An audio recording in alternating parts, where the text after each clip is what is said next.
Hello students, তোমরা দেখছো LRNR classes, সঙ্গে আমি সুকান্ত। আজকে আমি তোমাদের ক্লাস 5-এর আমাদের পরিবেশের অন্তর্গত যে 4 নম্বর চ্যাপ্টার, সেটা হলো পরিবেশ ও সম্পদ। এই চ্যাপ্টারটিকে আজকে আমি তোমাদের পড়াবো। এর আগের দিন আমি পশ্চিমবঙ্গ সম্পর্কে যে সংক্ষিপ্ত ক্লাস সেটা শেষ করেছি। আজকে আমি তারপর থেকে পরিবেশ ও সম্পদ এই বিষয়ে সংক্ষিপ্ত ক্লাস শুরু করব। দেখো, পরিবেশ ও সম্পদ, প্রথমে জানবো পরিবেশ কি, তারপরে জানবো সম্পদ কি। অর্থাৎ যে চ্যাপ্টারটিকে আমরা পড়তে যাচ্ছি সেই চ্যাপ্টারটিকে সম্পর্কে আমাদের একটি সংক্ষিপ্ত ধারণা থাকা দরকার। তো পরিবেশ কি?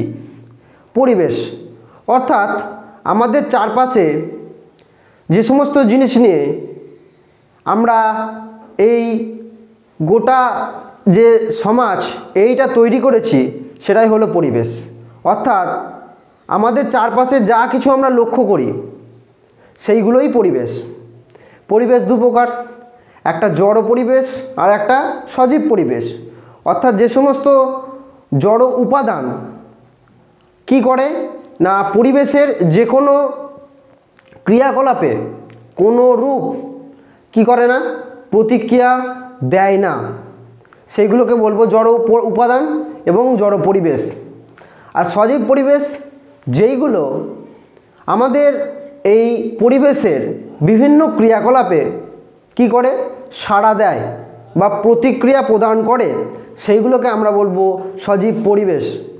অর্থাৎ জড় পরিবেশ বলতে যে কোনো ইনস্ট্রুমেন্ট যার ক্রিয়া প্রদান অর্থাৎ সাড়া প্রদান করার ক্ষমতা নেই। আর সজীব পরিবেশ অর্থাৎ যে কোনো প্রাণী বা প্রাণী গোষ্ঠী যাদের কিনা যে কোনো ক্রিয়াকলাপে সাড়া প্রদান করার এক ক্ষমতা রয়েছে। এরপরে আসবো সম্পদ কি। সম্পদ সম্পদ বলতে শুধু যে টাকা পয়সা অর্থ এইগুলোকে বোঝায় তা নয়। আমরা কি জানি যে মানুষের কাছে এত সম্পদ আছে, সে ধনী লোক, মোটেও নয়। সম্পদ বলতে শুধুমাত্র যে তার কাছে টাকা পয়সা আছে বা ধন দৌলত আছে এইটাকে বোঝায় না। সম্পদ হলো সেই সমস্ত জিনিস বা সেই সমস্ত দ্রব্য যেগুলোর মধ্যে কি একটা কার্যকলাপ করার ক্ষমতা রয়েছে। অর্থাৎ সেটা বিভিন্ন জিনিস হতে পারে, ধন দৌলত থেকে শুরু করে বিভিন্ন জিনিস হতে পারে। সেইটার মধ্যে যে ক্রিয়া করার অর্থাৎ কার্য করার যে ক্ষমতা রয়েছে সেটাই হলো সম্পদ। এই যে সংজ্ঞা এটা দিয়েছিলেন জিমারম্যান, অধ্যাপক জিমারম্যান এটা বলেছিল যে শুধুমাত্র দ্রব্য বা বস্তুকেই আমরা সম্পদ বলতে পারি না, সেই দ্রব্য বা সম্পদের মধ্যে যে কার্য করার ক্ষমতাটা রয়েছে সেইটাকে আমরা কি বলি, সম্পদ। এরপর আসি, দেখো স্মরণীয় যারা, এই যে তোমাদের 2 নম্বর টপিক যেটা দিয়েছে স্মরণীয় যারা, অর্থাৎ বিভিন্ন ফিল্ডে যারা কি অনেক খ্যাতি অর্জন করেছে, যাদের কিনা আমরা এখনো পর্যন্ত কি করি না তাদের যে আদর্শ সেটাকে আমরা অনুসরণ করার চেষ্টা করি। সেই সমস্ত মানুষ যে সমস্ত ফিল্ড থেকে এসেছে আমরা সেই সমস্ত মানুষকে সেই ফিল্ডের মাধ্যমে পড়ব। তোমাদের বইয়ে এই ফিল্ডগুলো উল্লেখ করা নেই, কিন্তু আমি এই ফিল্ডগুলোকে উল্লেখ করে দিয়েছি যাতে করে তোমরা এই জিনিসটাকে আরও ভালোভাবে উপলব্ধ করতে পারো। প্রথম সাহিত্যিক রবীন্দ্রনাথ ঠাকুর, বঙ্কিমচন্দ্র চট্টোপাধ্যায়, কাজী নজরুল ইসলাম। এছাড়াও তখনকার সময়ে আরও অনেক কি ছিল, লেখক বা সাহিত্যিক ছিল। এরা ছিল এক একটা মনীষী। এদের লেখায় অনেক দম ছিল, কারণ ইংরেজদের আমলে এই যে এদের লেখা বিভিন্ন কবিতা গল্প পড়ে মানুষ কি হতো, এনার্জি লাভ করত, যার মাধ্যমে তারা তাদের যে সংগ্রাম করার উৎসাহ সেটাকে দ্বিগুণ করতে পারত। তো এই সমস্ত মনীষী বা সাহিত্যিক বা লেখক সেই সময়ে এই যে এদের কন্ট্রিবিউশন সেটা মনে রাখার মতো। এরপর আসি সমাজ সংস্কারক, অর্থাৎ যারা কিনা সমাজটাকে পাল্টে দেওয়ার চেষ্টা করেছিল সেই সমস্ত মানুষদের কথা। ডিরোজিও রামমোহন রায়, ঈশ্বরচন্দ্র বিদ্যাসাগর ছাড়াও আরও অনেক এমন মনীষী তখনকার সময়ে ছিলেন যারা চেষ্টা করেছিলেন তাদের কার্যকলাপের মধ্য দিয়ে কোনো না কোনোভাবে সমাজকে পাল্টানোর। তো এদের মনোভাবটা কেমন ছিল? তখনকার সময়ে কি হতো না, মহিলাদের উপেক্ষা করা হতো। মহিলাদের উপেক্ষা করা হতো। কোনো বাড়িতে যদি মহিলা জন্মগ্রহণ করায় বা মহিলা শিশু জন্মগ্রহণ করে তাহলে কি হতো, সেটাকে খারাপ চোখে দেখতো, তাদেরকে বেশি দূর পড়াশোনা করতে দিত না, তাদেরকে অল্প বয়সে বিয়ে দিয়ে দিত। ঠিক আছে, আর অনেক মানে প্রবীণ মানুষের সাথে তাদেরকে কি করতো, বিয়ে দিয়ে দিত। এর কারণে সেই প্রবীণ মানুষ খুব অল্প দিনের মধ্যেই মারা যেত, আর তার চিতায় এই যে যুবতী একেও বিসর্জন দিয়ে দেওয়া হতো। এই যে এত নানা রকম যে সমস্ত কুসংস্কার বা সমাজে যে সমস্ত কাঁটা, সেইগুলোকে এই সমস্ত মানুষ কি করতে চেয়েছিলেন, উবড়ে দেওয়ার চেষ্টা করেছিলেন। তো এদের পদক্ষেপগুলো কী কী ছিল?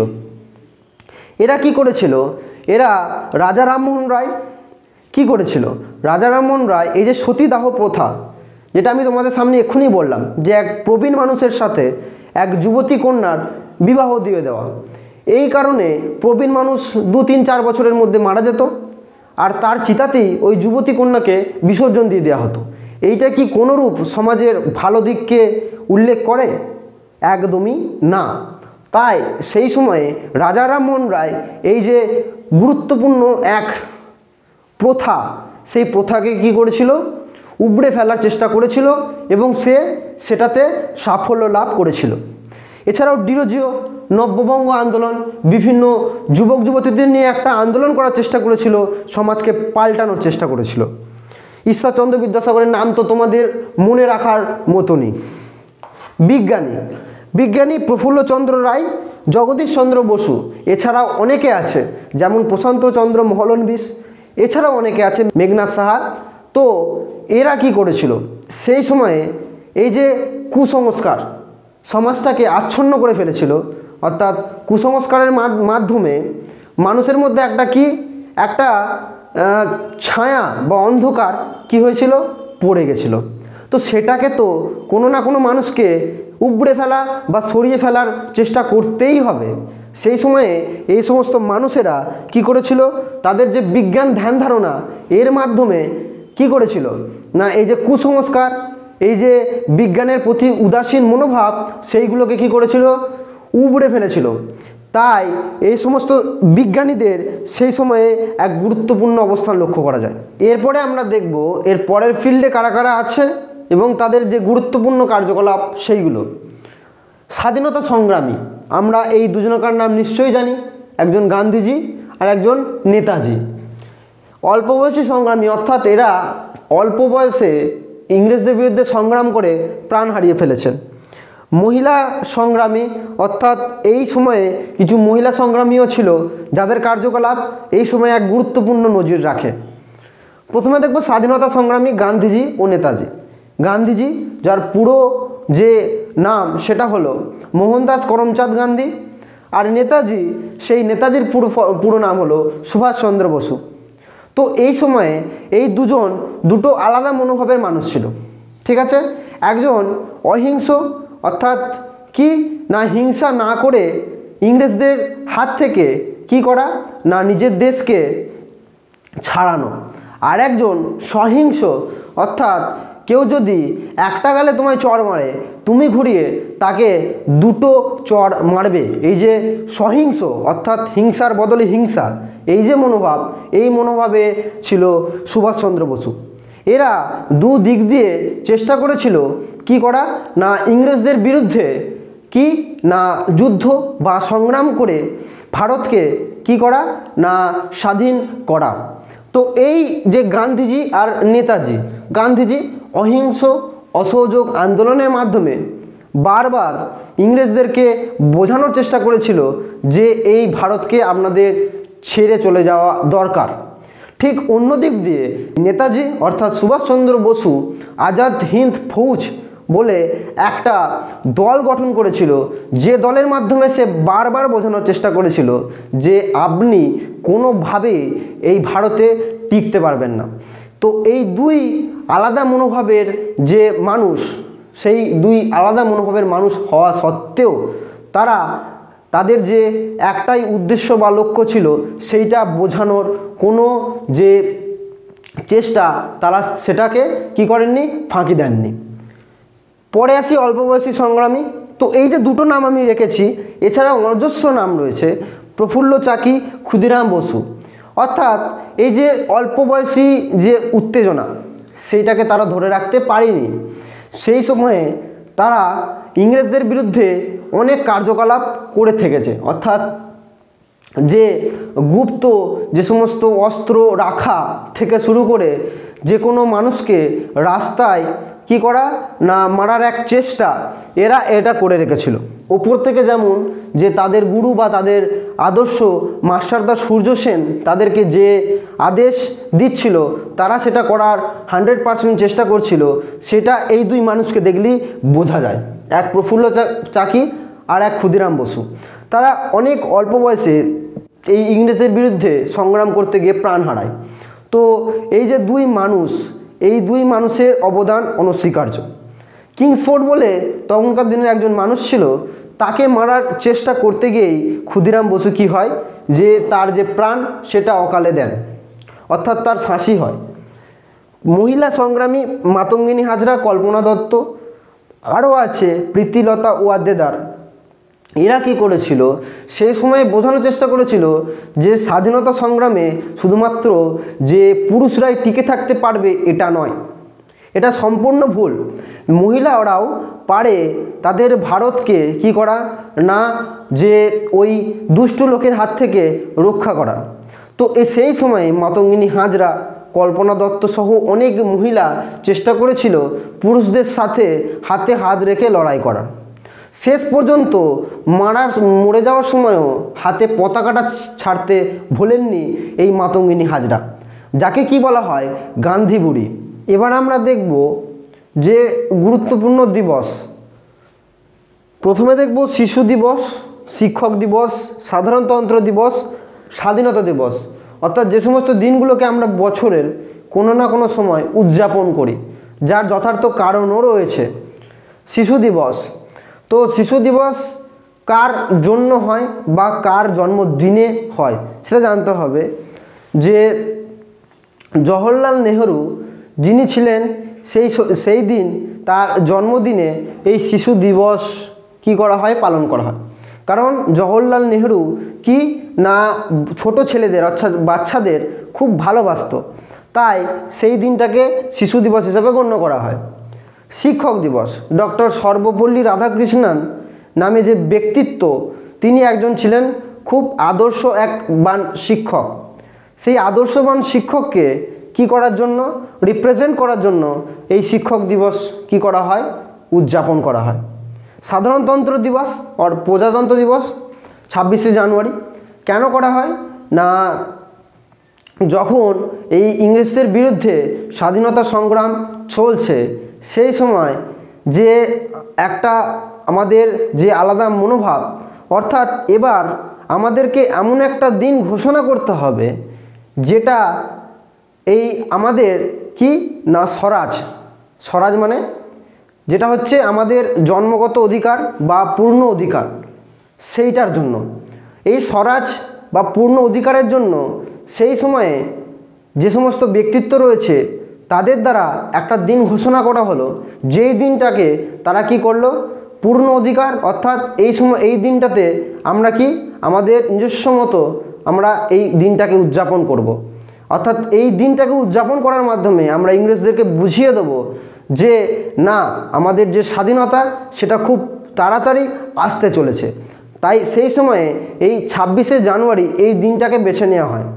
তো প্রথম আমরা যে স্বাধীনতা পেয়েছিলাম 1947 সালে 15ই আগস্ট, এইটা যে পেয়েছিলাম, এইটা আগে আমাদেরকে মনে রাখতে হবে যে এই প্রজাতন্ত্র দিবস, অর্থাৎ এই যে 15ই আগস্ট যে আমরা কমপ্লিট স্বাধীনতা পেলাম, তার আগে আমরা একটা হাফ স্বাধীনতা পেয়েছি, সেটা আমাদের দ্বারা, সেটা হচ্ছে স্বরাজ, অর্থাৎ পূর্ণ অধিকার বা জন্মগত অধিকার বা একটা হাফ স্বাধীনতা, অর্থাৎ হাফ একটা পাউরুটি। যদি পাউরুটিটা হয় একটা স্বাধীনতা, তাহলে ওই হাফ পাউরুটিটা হলো স্বরাজ বা প্রজাতন্ত্র দিবস 26শে জানুয়ারি। আর কমপ্লিট যে স্বাধীনতা সেটা আমরা 1947 সালে 15ই আগস্ট পেলাম। কিন্তু তার আগে আমাদের দ্বারা কি হয়েছিল, অর্থাৎ সেই সময়ে এই ব্যক্তিত্বগুলোর দ্বারা একটা দিন ঘোষণা হয়েছিল, যেই দিনটাকে তারা উদযাপন করেছিল ইংরেজদের কি করার জন্য না, এই দেশ থেকে তাড়ানোর জন্য। এবার আমরা দেখব যে সেই সময়ে ইংরেজদের বিরুদ্ধে কিছু উপজাতি আন্দোলনও হয়েছিল, অর্থাৎ কিছু মানুষের এক দল যারা কিনা একজন মুখ্য নেতাকে বেছে নিয়েছিলেন এবং সেই নেতার দ্বারা কি হয়েছিল, ইংরেজদের বিরুদ্ধে একটা সচেষ্ট আন্দোলন হয়েছিল। সেই উপজাতি আন্দোলনে যারা ভূমিকা নিয়েছিলেন তারা হলেন তিতুমির, বিরসা মুন্ডা, সিধু কানু। এদের নাম তোমরা নিশ্চয়ই শুনে থাকবে। তো সেই সময়ে ইংরেজরা কি করত, ইংরেজরা যে সমস্ত ব্যক্তির জমি সেইগুলোকে কেড়ে নিত, কেড়ে নিয়ে সেই জমিতেই সেই মানুষগুলোকে জোর করে বিভিন্ন প্রকার চাষ করতে বাধ্য করত এবং শেষে যে উৎপাদন হতো সেই উৎপাদনের অর্ধেকের বেশি বা পুরো শস্যটাই কি করত, তারা নিয়ে চলে যেত। তো এই যে এক প্রকার জোর জুলুমের রাজত্ব, সেইটার হাত থেকে বাঁচার জন্য কি করেছিল না, এই তিতুমির, বিরসা মুন্ডা, সিধু কানু সচেষ্ট হয়েছিল। তারা যে শুধু জমি কেড়ে নিয়েছিল এমনটা নয়, তারা জমি কেড়ে নেওয়ার সাথে সাথে বিভিন্ন প্রকার বনভূমি কি করেছিল, তাদের দখলে নিয়েছিল, অর্থাৎ বাজেয়াপ্ত করেছিল। তাই এই বনভূমি বা জমি কেড়ে দেওয়ার জন্য এই সমস্ত ব্যক্তি তারা আন্দোলন করেছিল, বিরসা মুন্ডা, সিধু কানু আর তিতুমির। তো এই বিরসা মুন্ডা, সিধু কানু আদিবাসী সম্প্রদায় থেকে বিলং করে এবং এরা সেই সময়ে তীর ধনুক নিয়ে এক প্রকার আন্দোলন শুরু করেছিল, অর্থাৎ ইংরেজদের বিরুদ্ধে তারা যে অস্ত্রটার ব্যবহার করেছিল সেইটা ছিল তীর ধনুক। এবং তিতুমির সেই সময়ে বাঁশের কেল্লা গঠিত করেছিল। সেই বাঁশের কেল্লা দিয়ে তারা বুঝতে পারছিল ইংরেজদের কোন দিকে অভিযান চলছে, সেই দিকে যেদিকে অভিযান চলছে সেই দিকটাকে লক্ষ্য রেখে তারা কি করেছিল, তারা আন্দোলন করছিল। তো যাই হোক, বাঁশের কেল্লা পরবর্তীকালে ইংরেজরা ধ্বংস করে দেয়। তিতুমির, বিরসা মুন্ডা, সিধু কানু যে আন্দোলন গড়ে তোলার চেষ্টা করেছিল সেইটা প্রশংসার দাবি রাখে। এরপরে দেখব ধান নিয়ে একটা সংক্ষিপ্ত আলোচনা। তো এই ধান কখন হয় এবং প্রকারভেদ। ধান মূলত বর্ষাকালে হয়, তবুও শীতকালেও কিছু ধান হয়ে থাকে। আউশ, আমন, বোরো এই তিনটে হলো ধানের প্রকারভেদ। আউশ ধান যেটা নতুন জমি সবেমাত্র ধান তুলে ফেলেছে সেই জমিতে, অর্থাৎ বর্ষাকালের ঠিক আগে বা বর্ষাকালের সময়ে এই কি হয়, এই আউশ ধান চাষ করা হয়। আমন ধান পুরোপুরি বর্ষাকালেই চাষ করা হয়, অর্থাৎ বর্ষাকালে মৌসুমি বায়ুর যে সচেষ্ট যে এক প্রকার ভূমিকা সেইটাকে কাজে লাগিয়ে এই আমন ধান চাষ করা হয়। আর বোরো ধান যেটা শীতকালে চাষ করা হয়, বোরো ধান শীতকালে চাষ করা হয়। আউশ ধান বর্ষাকালের প্রাককালে বা বর্ষাকালের সম্মুখভাগে, আর বর্ষাকালে চাষ করা হয় আমন ধান। আর এই ধান যে ধানে জলের পরিমাণ প্রচুর লাগে, ঠিক আছে, তাই আমন ধান যেটা চাষ করা হয় সেটা বর্ষাকালে চাষ করা হয় এবং মৌসুমি বায়ুর যে ভূমিকা সেইটা দেখে। কৃষিকাজে উন্নতি, কিভাবে কৃষিকাজে উন্নতি এলো? তো প্রথমে মানুষ কি করত, প্রথমে মানুষ জঙ্গল থাকতো একটা অস্থায়ী আবাস করে।